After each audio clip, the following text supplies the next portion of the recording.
myself again. But it's the only way you're ever gonna learn. You look back and it's all in the past. I'm dwelling on the... Good evening and welcome to NUFC Matters. It is Wednesday night and it is retro night. Sorry we're slightly late. We're just trying to get Steve Wilkinson on. He's been moonlighting tonight on Radio Newcastle, and we thought we had him, but he's not managed to connect yet. So we'll hang fire and try and get him on, but it hasn't worked out. So apologies for being slightly late. But it's good evening to George, Mitch, Stu, and Steve. Tonight we are looking at games between Newcastle United and Crystal Palace, and once again we've got to thank Tom Dixon for selecting this one, and not really a plethora of games to choose from, but as always we've done our best to dig out a few memories from the not too distant past and the distant past, and also picked out some celebrity fans and also picked out some players that played not only for Newcastle United but for Crystal Palace as well. So, without further ado, over to you, George, for your first memory of Newcastle Crystal Palace matches. Thank you, Steve. Before I do that, can I thank everybody for the warm messages of to get well and all that sort of thing. I've had messages from Canada, America, the West Indies, from Australia, New Zealand, all over Europe, particularly Greece, and of course lots from home on Tyneside. So thank you all very much. It does help, and I'm very grateful. Okay, Crystal Palace. First one is Saturday the 19th of December 1970, and as always, it's a match that sticks out for me because of one individual player, and it's a Newcastle player, Brian Pop Robson. 2-0, he scored them both. One was a penalty, but he was the outstanding player on the field, and Wyn Davis made it so easy for him. They couldn't handle Wyn in the air. Wyn kept knocking him down and Brian kept banging it towards the goal. He could have had 4 or 5. He hit the woodwork a couple of times and lots of good saves from the Palace goalkeeper. But it was an outstanding match for Brian Pop Robson. And we had a reasonable team out. I mean, we had McFall, Guthrie, Clark, Gibb, McMenemy, Monkirk, Keith Dyson, Brian Robson, Ben Aaron Toft, Ford and Wyn Davis. And we certainly give Palace a good game. However, one thing I should have said when I started was Palace aren't one of the teams that I would normally, you know it's going to be Manchester or it's going to be Arsenal. The hairs on the back of your neck prickle because there's going to be something in it. I'm afraid Palace have never been like that for me. However, they have had some really good players, unfortunately tended to be players on the way down. There was a sentimental connection to this match as well, though, because it was the return to St James's Park of Jimmy Scott, the Fairs Cup player who went to Palace from us after a row with Newcastle United. And in their team and all, there were a couple of international players, Birchdall and Kemba, who were knocking on the door of England at the time. So it was quite a good match, but a one which Newcastle really won with some ease. And as if to emphasise what I'm saying about them not being a team where it sets the hairs on the back of your neck and end, the crowd was only 21,000, yet it was quite a good game. And our side was quite a good side. But Palace just didn't seem to have the draw at that time. And as I say, it was an outstanding match for Brian Robson. He scored the goals. One was a beautiful penalty. And Brian Robson's penalty style was fairly straightforward. Hit it hard. You know, that's all he did. And if the goalkeeper got a hand in the way or got his body in the way, the likely the goalkeeper would end in the back of the net as well. He hit them so hard. So that's my first one. 19th of December 1970, and the star man was Brian Pop Robson. Great stuff. Train Son's got on really early. He's beaten Tom Dixon, so I think we'll make this the rule now, lads, that whoever gets in with the first suggestion, that's who we're going to go with. So Coventry City next retro show, lads. Should be an interesting one. That'll be the next one. So next week we'll leave it to somebody else to pick. But well done, Train Son. You've got in first. So Mitch, your first memory, mate. Good evening to Steve. We did give you a big build-up, Steve, but you were struggling to get on there. I had technical problems. We did wait for you. We told everyone you were moonlighting, Steve, so don't worry. You don't get paid off them either. Touche, Steve, touche. Okay, go for it, Mitch. I'm going to take with the championship season under Houghton. The early on in the season, August, I think it was. I think it might have even been my first away game in that season. Went down to Palace. It was usual crowd who went that year, and the best memory of the day was the way the day started. We got to the station early to get the early train, and we're all on the train, and somebody was missing. A lad by the name of Chris Betts, who's usually one of the first ones there, who some people might know right for True Faith, amongst other things. And it's getting tight. Couple of minutes, he's not answering messages, nothing. And then through the crowd at the entrance of the station, you see the white cap coming, and cue the theme tune of Chariots of Fire. And we seem to believe that he actually equalled the world 100 meters record running from the entrance to the station across the bridge and down platform 6, which was even more impressive by the fact he was carrying a bag of cans. He'd slept in, he'd overslept, and this run, as he just got to the train door, he nearly collapsed in a heap, and he'd done his hamstring, properly done his hamstring. I mean, some of the lads near the door swore they could hear a noise. So we had him with his leg up on a seat, with cold cans propped under it all the way to London, moaning about his leg. And then we got down there, and we just had to carry him everywhere. The game itself, obviously, that was the season we'd had the Leyton Orient debacle, and on the back of that, and that really odd pre-season, and then we started the season really, really well. And, we were barely into our seats when Nolan got the first goal. Ryan Taylor took a second, and it was easy from there. Yeah, and the lovely lemon yellow shirts. I like that strip. Me too. It was a grower on me. I wasn't sure at first, but it grew on us. Corporation transport buses, weren't they? Aye. and really, it sort of set the stage for the season. You know, it was set up that would really hit the ground running and built up a head of steam. The only other thing I remember about that day was the ground itself. We had the usual bit that the away fans had, and we had like a funny little L-shaped bit into the main stand. And to get out, we were being filtered through a tunnel. And it was close to one of the most uncomfortable experiences I've ever had in a football ground. The tunnel was woefully inadequate to cope with the amount of people going through it.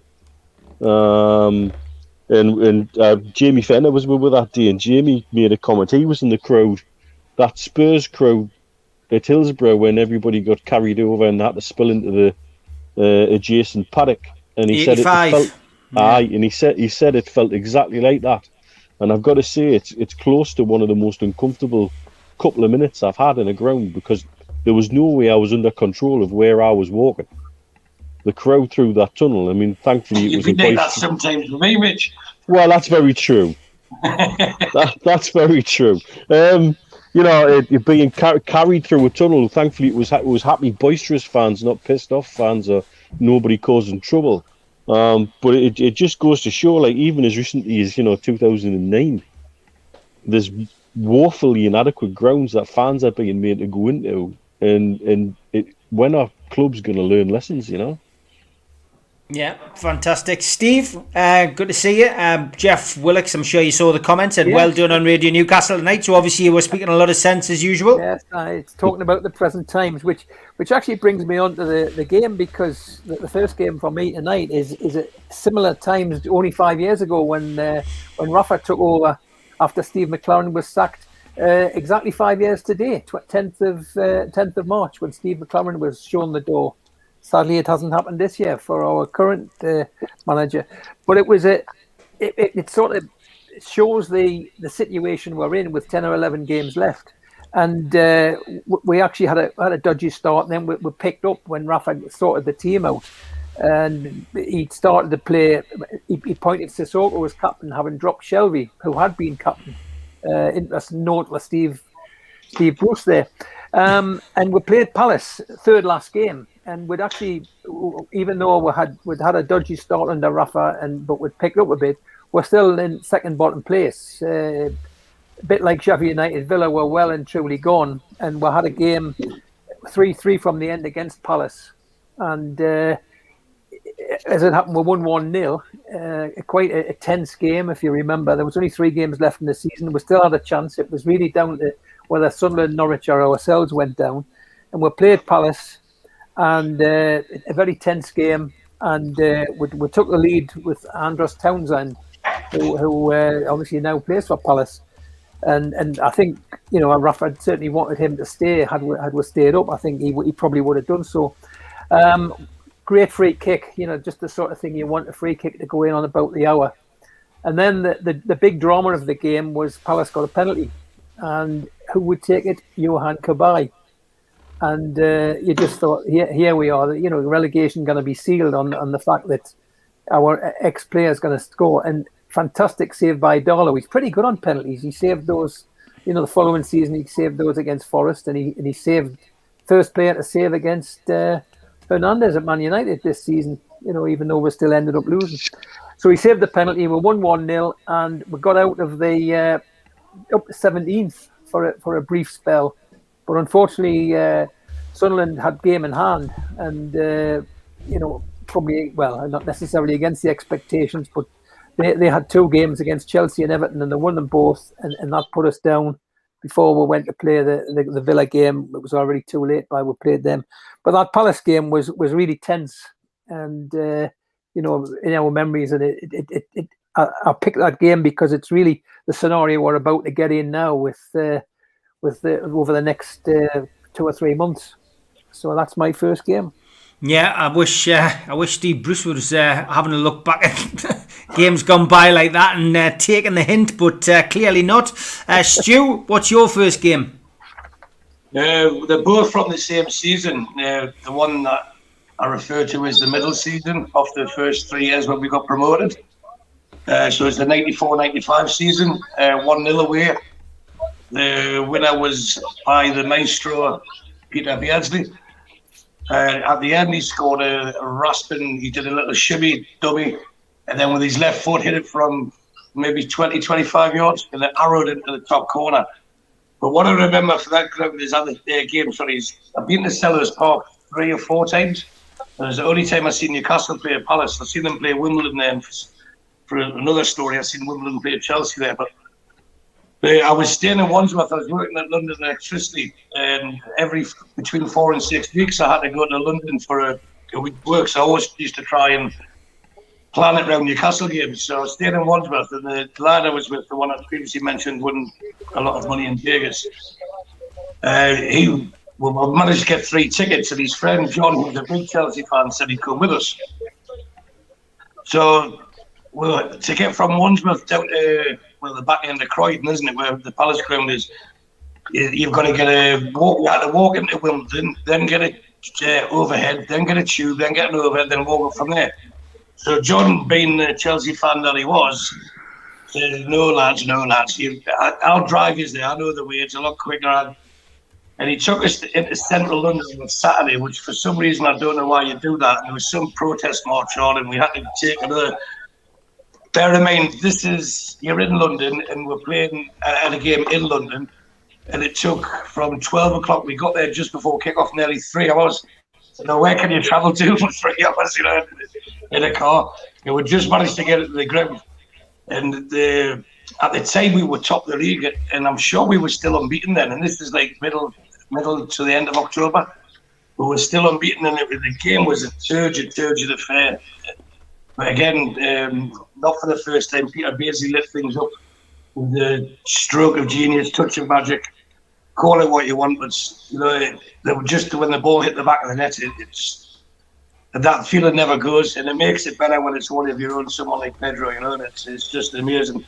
That again put us top of the league. We fell away a lot later in the season, and the second game I'll cover later on is the last game of the season when we played Palace, where we just, like I say, fell away, but that's when Andy Cole had left and stuff like that. So that was my first game, which was the Beardsley. Will always be remembered. Yeah. I was there. I mean, I mentioned it on a show a couple of weeks ago, I think, and it was like one of those games where I've got to be honest, I'd gone down on the train, and like you just said, it was an absolute nightmare getting there at any time normally, but there was a march on of some description. Right, yeah. So it was a really hot day, I remember, but it was my first time down at Palace as well, but first time getting the train. And I'd actually gone down to meet somebody who then decided at the last minute they weren't going, so I travelled on my own. And it was just an absolute nightmare. And I was checking me watch. And I'd bumped into a couple of people, as you do, who I knew there. And they says, the game had been that bad, they just wanted to get away. So they left to make it back to King's Cross on time, and I stayed, and I'm really pleased I did, because I saw that brilliant goal by Beardsley, and then as soon as Beardsley reeled away to celebrate, I was off for the train. So managed to catch the same train as these lads, and they never heard the last of it. But yeah, good memory, good one to have. Steve Hasty, your first one, mate. Hi lads. Well, you know what? I got an admission to make here. Palace are one of those teams that I just cannot stand, and they're also one of those teams that were hardly ever played. I looked at the list here. They were only in our same division as us. Once in the 60s, 3 times in the 70s, 4 times in the 80s, 3 times in the 90s, and twice in the first decade of 2000s. It's only in the last decade that we've actually had any run of games against them. Well, the one I'm going to mention, that and another reason why I've never liked them, was because it was a game against Palace that destroyed what potentially was going to be, well, what someone who was one of our finest players, Tony Green, but someone who was going to play a pivotal role in Joe Harvey's teams for the foreseeable. It was I think it was September 72 when Tony Green was injured, and I know people said it was an accidental tackle, and it was. That's fair to say, but there's been a lot of conversation, a lot of talk about the current situation at Newcastle with injuries and such like. And I looked up and see what actually happened to Tony, and Tony Green had a cartilage operation, or he had a cartilage injury. And when we met him, he told her that what they did was, the club, and this is a lesson on how to kill a footballer, by the way, of kill a career. They put him in splints for 6 weeks at Newcastle. They didn't bother with an operation. They put him in splint on his knee, left it for 6 weeks, and then they got him back on a rehab program, which was basically running up and down the terraces at St James's Park. Then they decided to take him to see a doctor. Well, the doctor, typical being Newcastle, was the vice chairman of Newcastle, who wasn't even an orthopaedic specialist. And at that point, they decided that he was our GP. Yeah, there was nothing they could do with it. So Newcastle claimed 150 grand insurance and cast him to the 4 wins. So we dislike a Palace. That game, obviously, we ended up getting beat 2-1. But the game I was going to mention, the game I was going to talk about, was at the end of that season, when obviously Tony wasn't playing. But we played them in the semi-final of the Anglo-Italian Cup. How would you end up playing in a competition called the Anglo-Italian, and you play a team from London in the semi-final? But we managed it, and we drew 0-0 in the first leg, and we brought them to St James's Park in the second leg, and we absolutely ripped them apart. Supermax scored 3, Tommy Gibbs scored 1. Stewie Barraclough scored 1, and it was on a Monday night as well. It was towards the back end of the season, but we got our revenge, and I think the players got their revenge basically and I'm sure Tony was probably sitting in the stands watching that game. But they went out and absolutely tore them apart. And you look at the team at I marked down what the team was. It was McFall, Craig Clark, Terry Mack, Pat Howard. Then we had Moncur, that was in this particular game, Stewie Barrett-Clough, Dinky Jim Smith, Terry Hibbert, John Tudor, Malcolm MacDonald. That was like almost the ultimate Newcastle team of that particular era, the 70s, and pretty close to what ended up being the cup final team. And I just look back and think, where would Tony Green have fitted in? Would we have won the cup if we'd played in '74? If he had been fit, where would it have taken Joe Harvey? Would we have had Joe Harvey for another couple of seasons? Maybe then we would have kept Supermac for a little bit longer. We wouldn't have had Richard Dennis, and we wouldn't have had Gordon Lee.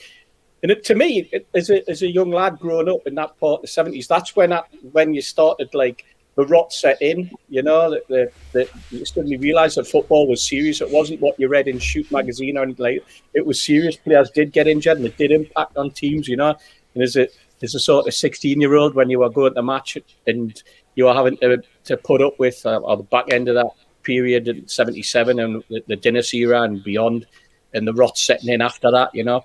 But that was my game. We won the competition, by the way. We beat Fiorentina 2-1 for anyone who might wonder. But was that our last win other than the Intertoto? I think it probably was, wasn't it? Yeah. Thanks. Well, Japan Cup, man. You always forget the Japan Cup. Yeah. Texaco Cup. We used to win the Texaco Cup. Didn't we? We won the Texaco Cup twice. Won the Texaco, yeah, we did. I won the Texaco in the I think we played Southampton in the Texaco in the final. Yeah, didn't we? So. Again. Another glorious success for us. That was my first game. A bit of a rant, plus my first game being we won the Anglo-Italian. Wonderful. Yeah, the trophy cabinet's bulging. The Japan Cup, the Anglo-Italian, the Intertoto. I mean, they all count, lads. They all count. Yep. Big shout out to the sponsor, Spider VPN, who has been sponsoring the StreamYard application, and big shout out to Geordie Riffs, premium guitar lessons for beginners and children, guitar repairs and service and recording studio. Get their website, www.geordieriffs.co.uk, Instagram Geordie Riffs, Facebook Geordie Riffs Official. Also a shout out to qtechshop.co.uk, the makers of pool tables and snooker tables in Wallsend, Newcastle, and Jab Signature, the maker of our flyers. You can also get the podcast on iTunes, Spotify, and your podcast provider. If you want to subscribe, click the little badge down in the bottom right hand corner. And just like the video, hit the little thumb to like the video, give it a share, and drop a comment in. They are a friendly bunch in there. So back to you, George, for your next game. Yeah, I'd like to say thank you to Steve for saying what he said about Crystal Palace. I was trying to be polite at the beginning by saying it didn't make the hairs at the back of your neck stand on end. What I was really saying is I couldn't give a bugger about them. Well, never mind. Steve said it for us. The other match I was going to pick up was May 1995, a 3-2 win against them. When again, quite a good game of football. We won 3-2. Fox, Lee, Gillespie scored for us, and Armstrong and Houghton scored for them. What other thing that interests me now, looking back at it, is on their bench as part of the coaching team was Ian Dowie, Alan Smith, and a terrible little man called Wally Downs, who I can't stand. A really nasty little man. The number of times he's caused trouble in the dugout in matches we've been involved in, either at Palace, QPR, wherever he goes. Luton, when he was at Reading. Was he not at Wimbledon as well? Wimbledon, he was. He always seemed to cause huge amounts of bother in the most horrible way, and he was on the bench at that time. Our team was Pav, Hottiger, Beresford, Watson, Peacock, Howie, Lee, Clark, Fox, Beardsley, and Gillespie, and it was a good game, but a one which we ran out winners, and rightly so. But it was a good game, and for once there was a reasonable crowd, 35,600, which for Palace was a good crowd.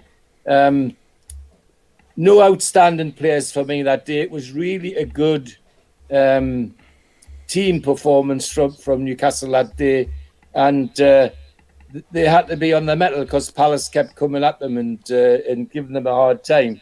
So that was my second one, a 3-2 win in 1995. Yeah, I got to know Wally Downs quite well back in the day. He always used to run a pub down in London, and was frequented by a lot of the Craze old mates. So he was quite well connected. So maybe that adds up to why he used to play up to the crowd a little bit, maybe, and cause a little bit of aggro. Maybe it was his way of taking out his frustrations. But yeah, I know exactly what you mean about that. And you mentioned Pavel, of course, would have been his 53rd birthday today. God bless him. And never a day goes by when I don't miss the guy. So thoughts with his family, who will of course be thinking about him as they always do. Mitch, over to you. Off to the FA Cup, as I seem to often like to do. January 1988, it was an FA Cup third round game, and this game was all about one man, Paul Gascoigne. Who else? We've touched on one aspect of the game, talking about something else in a show earlier in the month, I think. Basically, it was a 1-0 win, and Gaza scored an absolute screamer. Gallagher end, top left-hand corner, bounce around the stanchion, and down there it is. From all of about 28, 30 yards. Absolutely, mate. I mean, from hell of a distance. Crazy distance. And it was a beautiful strike. And it did it on a pudding of a pitch. If you look at any footage of the game, particularly later on, the pitch is just awful. And how the heck he managed to play the way he did that day, because he ran the game, absolutely ran the game. And to be fair to Palace, they give it a go. But both teams missed sitters. I think Gaza missed a sitter late on to make it 2-0. And I think they even had a goal disallowed. It was a proper, blood and thunder cup tie in many respects. But it was all about Gaza and what Gaza can do. And there are few players, you mentioned another one, Tony Green, players who are special, and that we've never quite seen the full potential of in a black and white shirt. We'll get that glimpse, and you know how good they're going to be. And yet, for one reason or another, be it injury, mismanagement, or just that at that time we were selling club, we didn't get Gaza in his pomp, if you were. But that goal, wow, I can still remember it now. Yeah. Yeah, I was in the Gallagher for that. I just left school. I was 16, but I remember that, and it was just the fact that it just didn't just hit the stanchion and then rolled down the back of the net. It actually got stuck, didn't it? And then battered round. I mean, it was a hell of a goal, hell of a strike, and we knew then that Gaza was going to be special. And I think that kind of goal, that kind of performance, made it all the more hard to take when Gaza left the club. Steve Wilkinson, your second game, please. Well, I think just reflecting on what Steve said earlier on about how much interest we're having Palace, I think I would like to talk about those stanchions, because I used to like them because they didn't have the post at the back like most clubs we had, and the ball went in and it sort of made the net bulge better. And I think they changed when we had the Euros in '96. They went to the sort of more traditional nets. But Again, I've never been to Selhurst Park other than to see when Charlton were lodging. So I haven't actually got an away Crystal Palace game. And I was going to talk about the game that George talked about. But as a bit of a side story on that is, one of the theories I've had most of the time when I've followed Newcastle is, once Newcastle are 2-0 ahead, they're never more vulnerable when they've got a 2-goal lead. And you always sort of sense that they're going to blow it. I'm almost... when it's 1-0, you've got a chance and things, and it's games still to play for. But when we go 2-0, you're more disappointed when the other team score and it's going to go wrong. In that game that George talked about, two sort of side stories on that. We win 3-0 at half time, and it was an end of season, last game of the season. Big decent crowd, as George said. Me and my dad always used to have a side bet on at the match. We used to. We're starting East Stand at that time, and we always had a couple of quid on 3-2 as the score. And used to get odds 25 to 1, 28 to 1, 33 to 1, that sort of odds. So I thought, well, over the season, we'll get a 3-2. And there had never been a 3-2. And here we are with Newcastle winning 3-0 half time. So we didn't expect that one to finish 3-2. But as it turned out, it was. And we got a few quid back for the end of the season. But it was a typical Newcastle almost blowing a lead. You know, we had been coursing and nearly throwing the game away with it was 10 minutes left when they out and scored the second goal. Since I'm not really going to talk much about that game, just to put something on, I think again Steve mentioned early on, we haven't played Palace very often, and it was difficult to find games, which is why I think we've crossed over and talked about the same games. But that first game that Steve said, when we played in 1964, I remember being at that game. I was only a youngster, and I would be 11 years old at that time, and just getting into following. That was the promotion season, and you know, we used to be pretty invincible at home. I think we only lost against Bury. George probably remembers more than me. That I think we won every home game, or I didn't lose anywhere, except Bury. We always used to have a problem playing Bury for some reason. And we beat Palace 2-0. And just to sort of mention names of people, you know, those watching will remember names. Alan Suddick, who was a promising player at the time, and a bit like, you know, we were always panicking. And if he went, the crowd used to sing, if Alan Suddick goes, so do we. Well, Alan Suddick did go. He went to Blackpool, but we didn't go, and we're still there 50, 60 years later. And the other goal, Ron McGarry, who was, I think he finished top scorer that season with 16. And, you know, certainly a good Geordie lad that, well, it wasn't necessary from here, but he lived here and he stayed here. And I don't know whether he's still alive, I think, and thrive in this area. But they saw Crystal Palace off on that day back in the mid-60s, and started on our route into going into the Premier League, or the first division as it was then. So that's my second story of the day. Good stuff. Plenty of stories out. You know, I was worried about this one, but to be honest, there's some really good ones, and I think it's just because they're actually some monumental games or some monumental players that are involved. So, Steve, didn't Ron McGarry have his own cards saying "Have goals will travel"? Yes, I've got one. Yeah, we've had Ron on a few times. Like, don't get him on about some of the salubrious places that Bob Moncur used to go to when he played for Newcastle. Can I do a story about Ron McGarry? Go for it. We used to.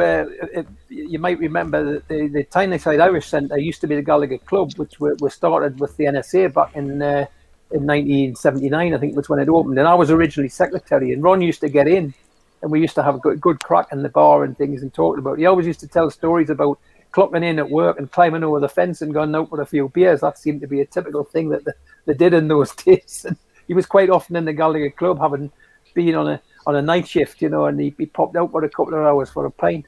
So but he was certainly a character. And yeah, he was. Stu, what's your second game then, mate? Well, I was going to talk about the 1-0 FA Cup game that Mitch has just mentioned, but I thought I'd go with far better company and pick the game that George and Steve Wilkinson have just talked about. Talking about the 3-2-1. There's just a different perspective now. When Steve was talking about betting 3-2, I also had a bet on that game as well, but I'm not sure if anyone would guess what I'd predicted the score to be. 3-1. Correct, yes. 3-1. Surprisingly, I thought I was the score. Though it's always too early. The only time the 3-1 comes in if Newcastle score near the end. So the 3-0 up after that. I'm sure it was about half an hour or something. Yeah. But the game, I remember that Rule Fox on the left wing because Rob Lee had signed for us. And I think it was a transitional season for us, as I said, I keep calling it the middle season. We took the league by storm the year before, and Keegan really did have aspirations of winning it. And it wasn't just paper talk, he actually believed we could. So you knew that, to me, I thought that would be Rule Fox's last game. It wasn't. He started the following season, but he left after a few games. But he was on fire that game for that first half hour. He did score a rather fortuitous deflection, but from 20 plus yards. So he took the shot and it deflected and went in. The next one was a typical, when I say a typical Rob Lee header, similar to his one in the semi-final. great header off the ball he was. And then the goal of the game for me was Keith Gillespie's, who was part of the Andy Cole transfer. He scored a curler again, obviously the same goal that he's there. But my backstory to that was my mate Darren. He was a big fan of John Salago, and he kept telling me what a wonderful player he is, and we should sign him and have him on one wing and Rob Lee on the other, and we've got Beardsley and everything else. And I said, I can't see this Salago. To me, he flatters to deceive. And sure enough, he plays for against us the last game of the season. By half-time, he's off injured, which was quite typical of him. We did try and sign him. He failed a medical by all accounts. Now, unfortunately for him, he wasn't able to sign for Kevin Keegan. Unfortunately for Newcastle fans, we went and signed this player called David Ginola instead. Rubbish. And I think he fared a lot better than what John Salago would have done for us. So it wasn't a bad mistake that we had. And then after that, we had Sir Les joined us in the summer as well with Ginola, and what a roller coaster of a season that we had. But when we walked out after winning 3-2, we didn't walk out when we got 3-2. I mean, at the end of the game, the lap of honour, everything. There was a tinge of disappointment in the air because we'd finished sixth. We'd still qualified for Europe, but it was like we finished sixth because we'd stormed it to third in the previous season and our first season up. But we finished sixth, and imagine that now we finished in sixth, we'd be disappointed. We'd be happy to finish 16th this season. So it just shows the expectations of what we had, but also they were realistic. We had a swashbuckling manager. We had players who were fighting for each other, fighting for the badge, fighting for the fans, and really believed that they could take this club forward. So it was tinged with sadness that although we won and we finished, there was looking back thinking, if we won that game, because I went to loads of games that season as well, and I was thinking, if we'd won that one when we drew, or if we'd won that one when we shouldn't have got beat, we could have been in the Champions League in the top three, etc. But it wasn't to be, and never again should we ever moan about finishing sixth in the league. That's a story for us all, because we thought it was never going to end, wasn't it? They were just halcyon days. Hopefully they'll return soon. Steve Hasty. Right.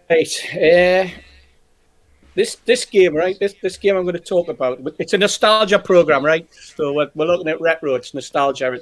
It's looking back at great times. This particular game, we won the game and we were 10th in the. It was my 10th game of the season.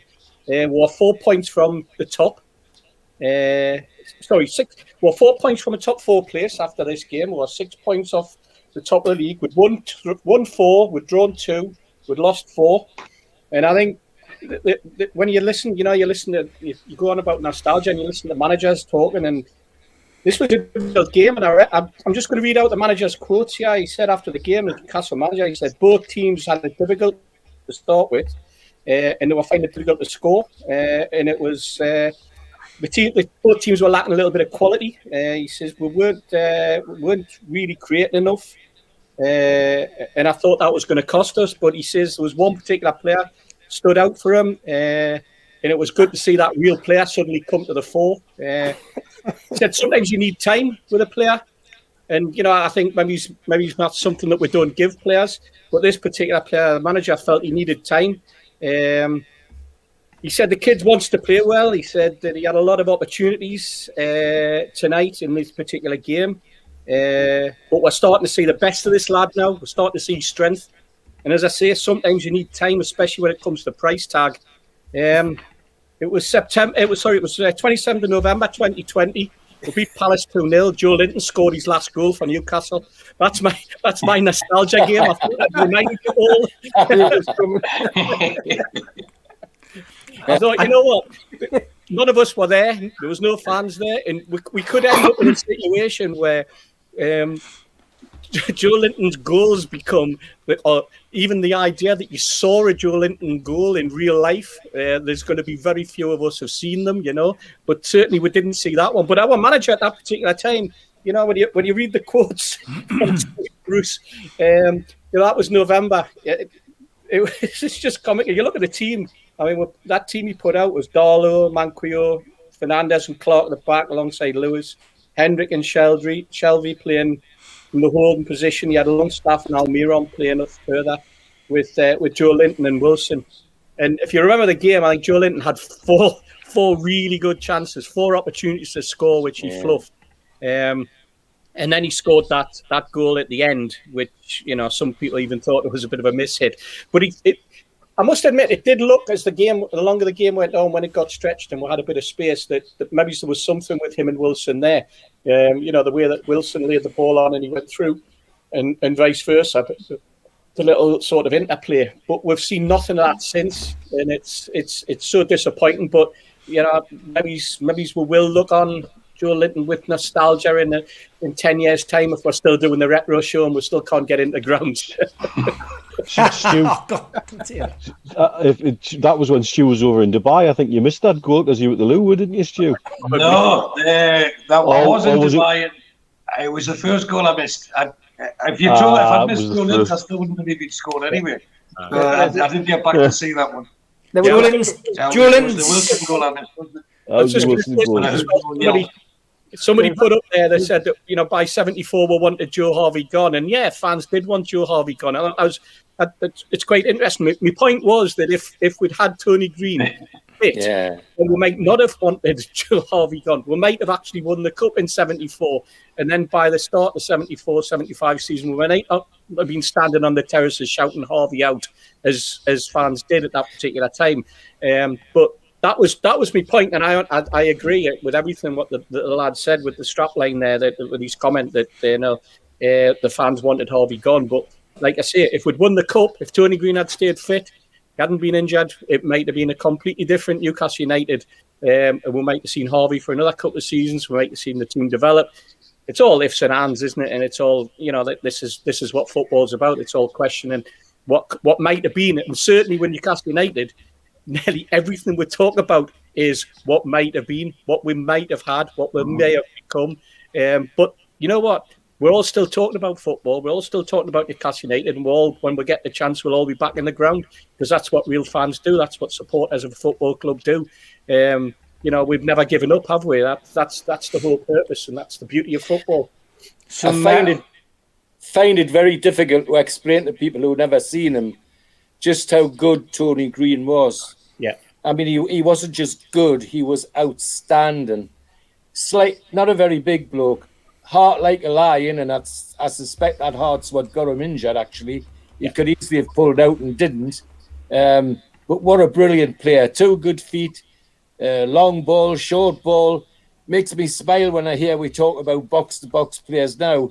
Tony Green did box-to-box and did all the passing as well. It was just outstanding.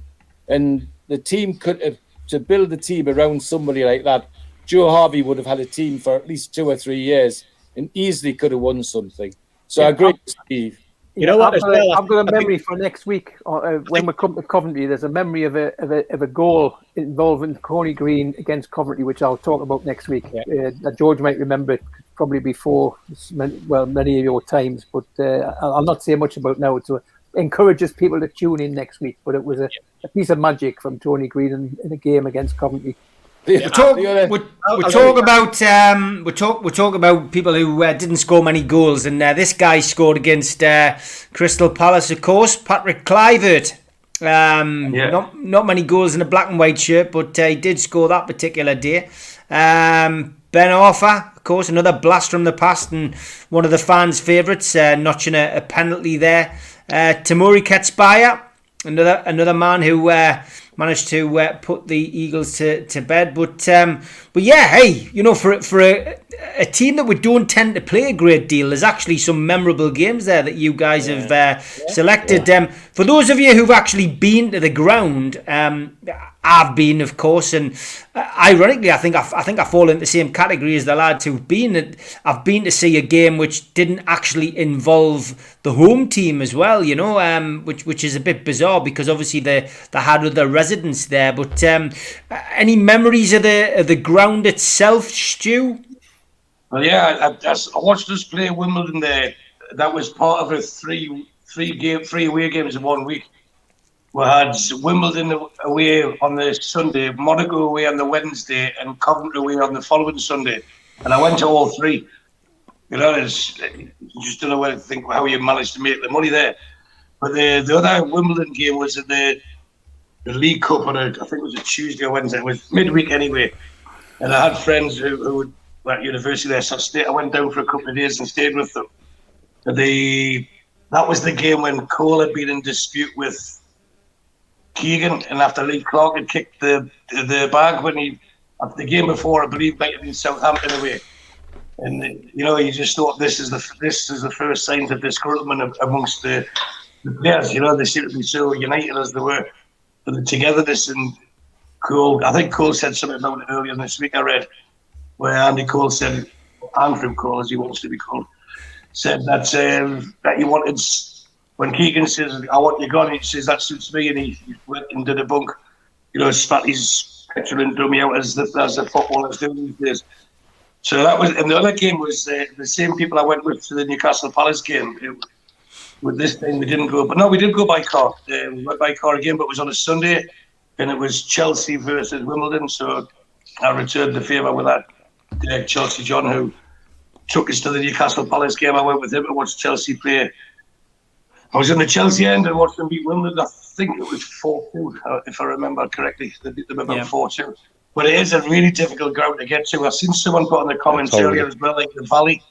I've never beaten the Valley, to be fair, but I understand that's just as difficult, if not more difficult, to get to than what Sellers Park is. Yeah, Plough Lane wasn't easy to get to either, to be fair. Yeah, no, it's not. It's not. But especially for a midweek game, because you've got all the rush hour traffic as well. You know, all the trains are packed and everything else, and you come out and you've just got to follow the crowd, and then you can see the floodlights, so that guides you there. You sound like Joe Kinnear.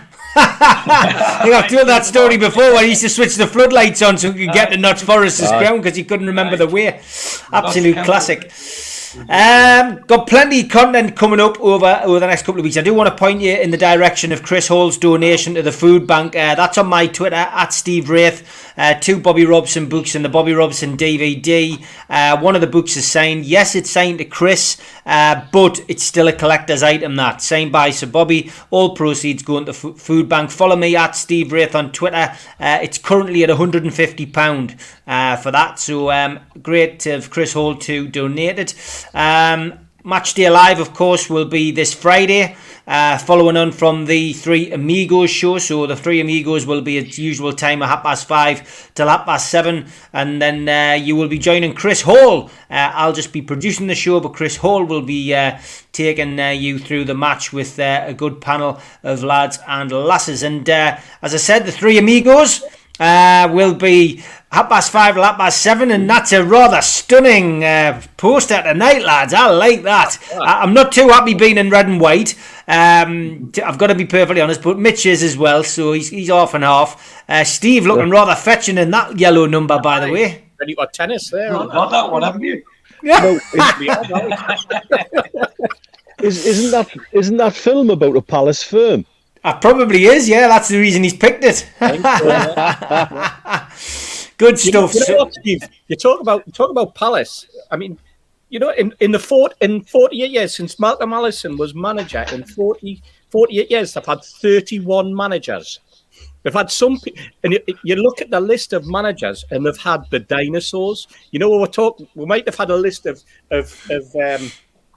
ex-players, but the list of managers, the dinosaurs that they've had at that place, you know, from Steve Bruce, that we currently call a dinosaur, Ian Holloway, you know, it just goes on and on, this list of dinosaur managers. But the first two that come to mind was the flamboyant Terry Venables, and was Terry Venables the manager when he wore the big fedora at Sunderland?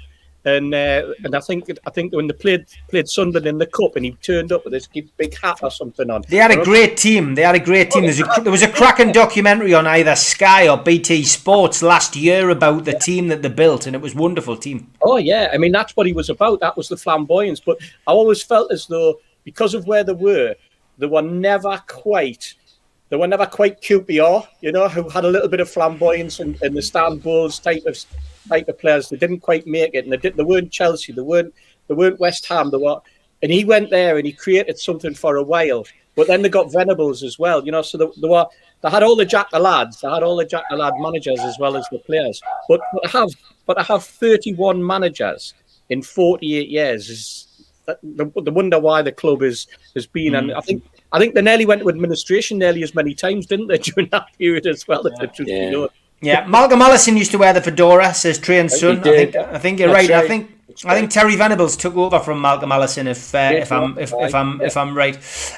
Don't forget, we've got a website up there. John from Q-Tech's done a cracking job. NUFCmatters.com. Got some the regular T-shirts are up there. A couple of long sleeve baseball tops up there now. Phone cover and some car stickers. So get yourself on there. Thank you to John from Q-Tech for sorting that out. A lot of people asking when Mick Lowe's is back. He'll be back on Sunday. Round about 1 o'clock, I think. We've got to confirm that. But over to our two regular sections now. And first up, players that played for Newcastle and Crystal Palace. I'll show a photograph. The lads have got to guess the names of the player or players. So here we go, lads. Townsend and Cabaye.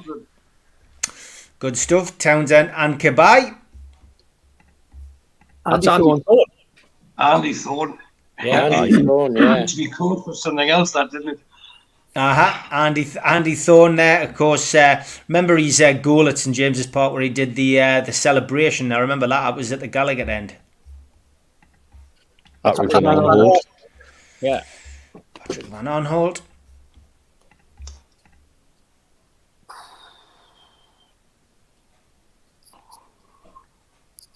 Is that Gooch? It's not Gooch. No. It's not Fumaker, is it? No. It's not Fumaker. I wouldn't know what he looked like. Oh, it's Loic Remy. Loic Remy. Yeah. Remy. Wow. That's Pardew.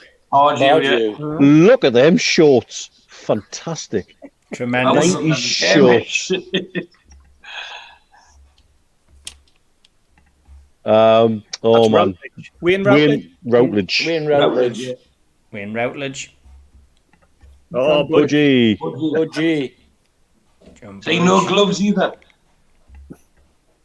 No gloves. That's Kenny Sansom. Kenny Sansom.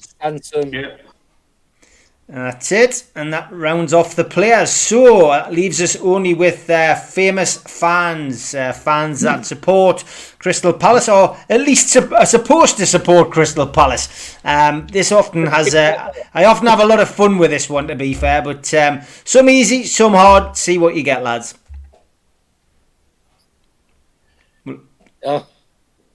It's of the GMB. Susanna Reid. Susanna Reid. That's the dancer of Kevin. Kevin, yeah. Of dancing. Got the surname. Kev is right. It's 1.5 points. Kev Clifton. Kev Clifton. I'll give you that. You were very close. Eddie Izzard. Eddie Izzard wearing a nice shade of lipstick there. Is that Bill Nye? Bill Nye. That's correct. A very young Bill Nye. Jeez. A younger version. Bloody Timothy Spall. Yeah. Timothy Spall. How does he support Palace? Same as this one, Liam Neeson. Yeah. No way. Oh, that's Bill Wyman. Bill Wyman. And this for a full house, lads. I'm looking for the person on the left. Jeremy.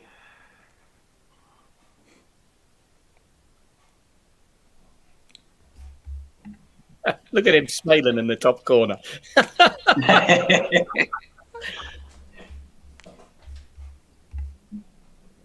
Give a clue. Is it Gareth Bale? It's not Gareth Bale, no. Okay, I'll give you a clue. Put it this way, the kid in this one, he's not been naughty. Oh, it's oh, come on, Grange Hill guy. Zallo, no. Oh, Have I got you guys? No, it's what do you call him? He was a doctor on that. Men Behave Martin Badly. Clunes. Martin Clunes. It's not Martin Clunes, lads. It's the other one. Yes. Neil Morrissey. I'll give you. Well done, lads. You've done it. Clean sweep. Clean sweep this week. Neil Morrissey. There he is. Well done. And well done as well in the chat. There was a couple got a Kirk 99, Life Goals, Keith Roll and Tim Cairns and Trey and Son all got Neil Morrissey a lot earlier than you guys. Without a clue, I hasten to add. So I must have been in a very generous mood today. But that's it, lads. That brings us to an end. Trey and Son has nominated Coventry next week for the Retro Show. Thanks to you all for joining in, and thanks for doing it slightly later so we could get Steve on and me on as well, because we both had other meetings. But I'll be back tomorrow night with Super Mac and Gibbo, and we'll be back next Wednesday with the Retro Show. Take care, lads. Good night. Cheers. All the best. Cheers, everyone. Bye, everybody.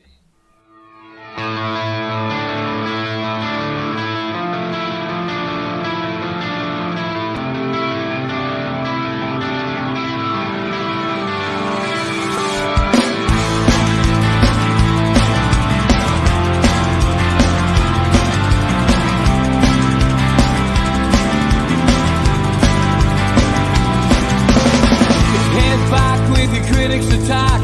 It feels like I've been talking to myself again. But it's the only way you're ever gonna learn. You look back and it's all in the past.